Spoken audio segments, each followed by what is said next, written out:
je constate que sans vous accorder la minute photo, vous l'avez déjà. Donc faites-le et après, je vous en prie, plus de photos pour les photographes pour éviter les clics-clacs dans les sons pour les caméras. Je vous en prie.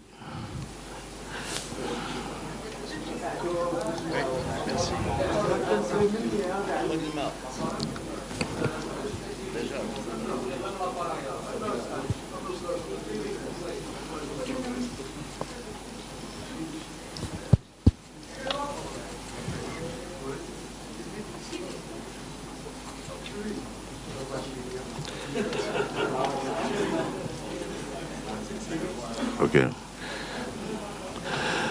Chers confrères, nous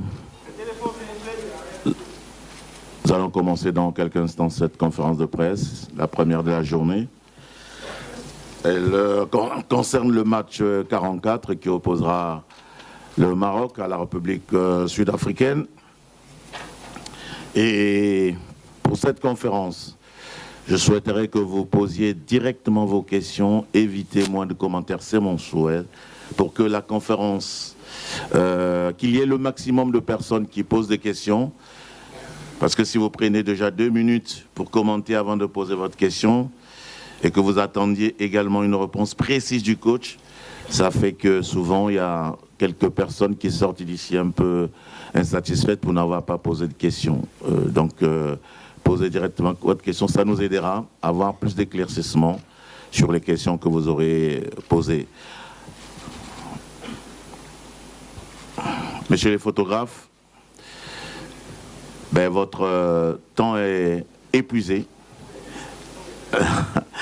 Et donc nous allons recevoir le coach Walid Regragui, que vous connaissez bien, et il est accompagné de Mohamed Chibi, qui va répondre à vos questions. Alors, coach, vous reprenez le banc de touche, mais il y a quelques incertitudes sur votre banc. Quel est l'état d'esprit qui vous anime au moment où vous allez affronter ce match à élimination directe et contre l'équipe de l'Afrique du Sud? Bonjour, salam alaikum. Tout simplement, c'est un match à élimination directe, donc c'est un changement de compétition. C'est plus comme dans les poules, où on a le droit à l'erreur, où on peut se permettre de faire un résultat mitigé ou moyen. Là, on sait que tout mauvais résultat nous oblige à rentrer à la maison. Donc voilà, on a quand même cette expérience par rapport aux dernières compétitions et à la Coupe du Monde pour jouer ce genre de match. On sait que c'est un nouveau tournoi qui commence et on est motivé pour se qualifier, Inch'Allah, en sachant toutes les difficultés qu'on aura, comme toutes les équipes qui ont participé ou qui participent au 8e de finale. Voilà, il faudra être humble, jouer sur nos qualités pour se qualifier en quart de finale. Mais on sait que ça va être un match très très difficile. Chibi, la question aussi est à vous. Au-delà de tout ce que le coach peut dire, qu'est-ce que vous dites entre vous les joueurs au moment d'aborder un match aussi décisif?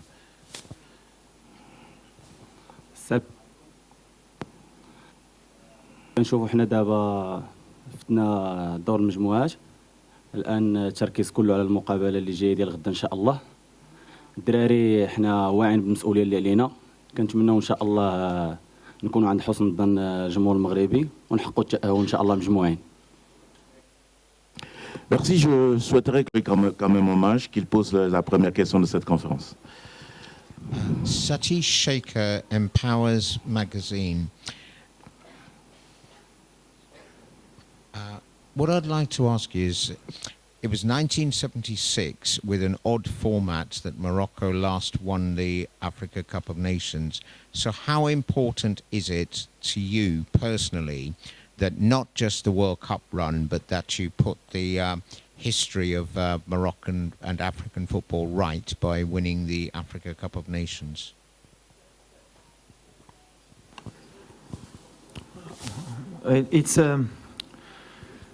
It's different. I don't want to talk a lot about the past.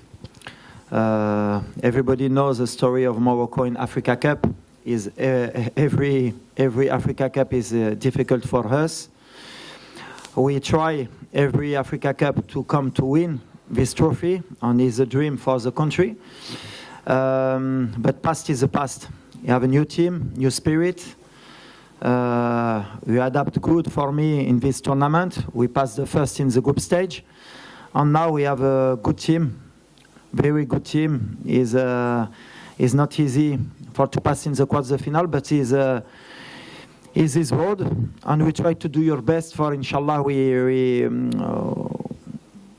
do best result for we go to win in this tournament, to win this tournament. It's only that. It's only about that. It's only about the spirit. It's only you need to see the future and help. That is important now. What is past before, I don't care. On prend la deuxième question derrière. François Martinet pour Canal+.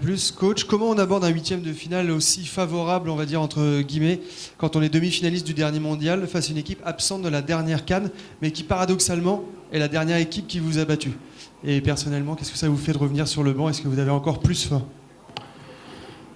Tout d'abord, on a beaucoup de respect pour l'Afrique du Sud, puisque comme vous l'avez signalé, c'est la dernière équipe qui nous a battus après le mondial, et la première et la seule.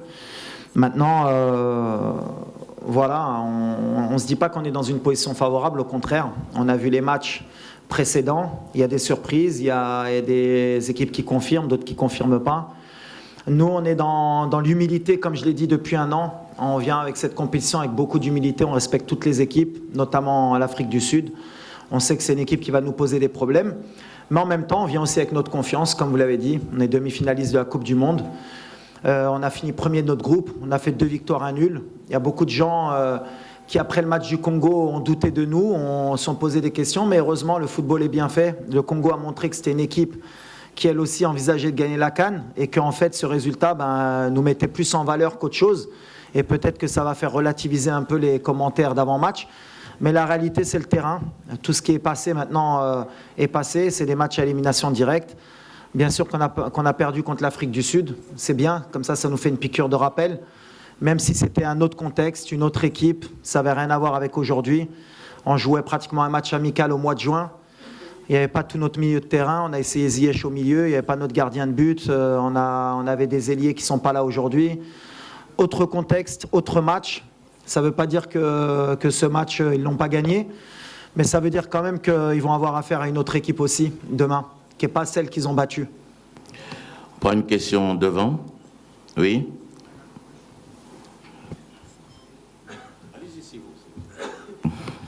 Bonjour coach, Bonjour. Mehdi Fodi beIN Sport. Alors la question qui s'impose, c'est concernant le cas Hakim Ziyech. On a vu qu'il a retouché un petit peu au ballon hier soir. La blessure au niveau de la cheville, c'est toujours assez problématique. Est-ce que Ziyech est apte à jouer demain, ou est-ce que vous préférez ne pas prendre le risque de l'aligner dans le 11 de départ? Et puis, quelle est la gravité de la blessure de Soufiane Boufal? Est-ce qu'il faut s'inquiéter ou est-ce qu'il est déjà annoncé forfait? On va commencer par Sofiane. Oui, il a annoncé forfait. Je pense que sa CAN, elle est terminée. Donc, on a perdu un joueur important. Ça arrive à l'entraînement, comme ça pouvait arriver en match. Voilà. C'est une blessure musculaire qui va l'empêcher de terminer le tournoi. À part miracle, on verra. Mais aujourd'hui, c'est très compliqué pour Sofiane. Concernant Hakim, pareil. Voilà, il a eu la cheville contre la Zambie. On va faire le maximum pour qu'il soit sur le terrain. S'il faut prendre un risque, on le prendra. Parce que voilà, on a l'humilité de penser qu'on veut nos meilleurs joueurs sur le terrain et qu'on ne sait pas ce qui peut se passer. Et je pense que ce serait manquer de respect à l'Afrique du Sud et au football que de dire qu'on peut se passer de Hakim Ziyech et d'envisager un quart de finale. Donc on est avec le staff médical, avec Hakim, on bosse toutes les heures, toutes les minutes pour le mettre à disposition de l'équipe pour demain. Donc la décision, elle sera prise à la dernière minute ou même à la dernière seconde demain avant le match. Mais s'il peut jouer, on fera tout pour qu'il débute le match. Madame en face. Allez-y. Bonjour coach, Bonjour. إيمان بوليد إدريسي شادي اف ام. عندي دو كيستيون صراحه الاولى بغيت نعرفوا اكثر الاخبار على يعني الحاله الصحيه ديال المزراوي لانه شاهدناه في اخر يعني التحضيرات دخل مع المجموعه. لا كيستيون الثانيه هي شاهدنا جميع المقابله ديال المنتخب المصري للاسف يعني ديسكاليفي فواش هادشي ما غاديش يخلق يعني واحد الضغط عليكم نتوما اكثر سورتو ان العالم العربي ولا اكثر يعني يعني اكثر العالم العربي كيتسنى يعني الانجاز اللي تحقق في قطر. واش غادي تعاود ان شاء الله؟ شكرا. Voilà, Mazraoui, alhamdoulilah, Maramara, Halikan Gulkom, on est sur de la planification, on essaye d'être le plus logique possible. Donc, il y a beaucoup de gens qui avaient critiqué notre choix de ramener Nasser, mais aujourd'hui, voilà, il est opérationnel. Donc, le plan qu'on avait mis en place à penser qu'on pouvait passer le premier tour, Bla Nasser, eh ben, alhamdoulilah, Nasser, il s'est entraîné normalement, il est apte. Après, est-ce que Raibda ou Eshmaradi Shibda, ce sera le choix d'y aller. Mais déjà, je voudrais remercier الدراري اللي كيديروا الخدمه. عندنا محمد les deux premiers matchs il a été fantastique. عطيت الله الماتش الاخر. Donc voilà, on a le choix. Mais ce qui est important, c'est de savoir, c'est que Nasser, ça y est, il est opérationnel. Donc tout ce qu'on avait prévu مع الميدسان ديالنا ومع الستاف médical ومع الستاف technique وصلنا على ليبرينا. Donc on est très heureux. Après, على la question ديال المسار تقسات ولا ما تقسات، عليه باللغه ديالي ما نعرف نقدر نقولها الحق، ما غاديش نقولها بالعربيه باش العربيه ديالي ما تزلقش تقولوا. مي سي با سي با j'ai pas fini. J'ai pas fini. Non, merci. OK. C'est pas quelque chose qui m'intéresse. اي واحد عنده le chemin dialogue. Bien sûr, on était déçus pour eux parce que كيبقاو خوتنا. On était aussi content pour le Congo. Moi je regarde le Maroc, ما عندناش ديك الدرابو غنقولوا حنا لاعبين على العرب ولا على حنا لاعبين على المغرب بحال ديما اللي كنقول. On est dans une compétition africaine. وقلتها قبل justement par rapport à ma suspension, je veux pas qu'il y ait de clivage encore des équipes maghrébines, arabes ou là. La réalité, l'Ikaina, c'est que bien sûr que c'est compliqué pour les équipes d'Afrique du Nord. Et quand je l'ai dit قبل la Coupe d'Afrique, on me disait là كيتحبع كيقول favori. La réalité, elle est que toutes les équipes d'Afrique du Nord, à part nous, la Mauritanie, qui sommes encore en vie, sont éliminés. Et très tôt dans la compétition. Ça veut dire que pour le moment, ce qu'on fait, c'est bien. Mais ce qu'on veut, c'est faire mieux et pas se cacher. Ce ne sera pas une excuse. Maintenant, nous, on est dans notre mission. Quand Goulkom, depuis le début, on est en mission et on est concentré sur notre mission et que sur nous. Voilà. Oui, posez votre question. D'accord. Salam alaikum, Adil Rahman.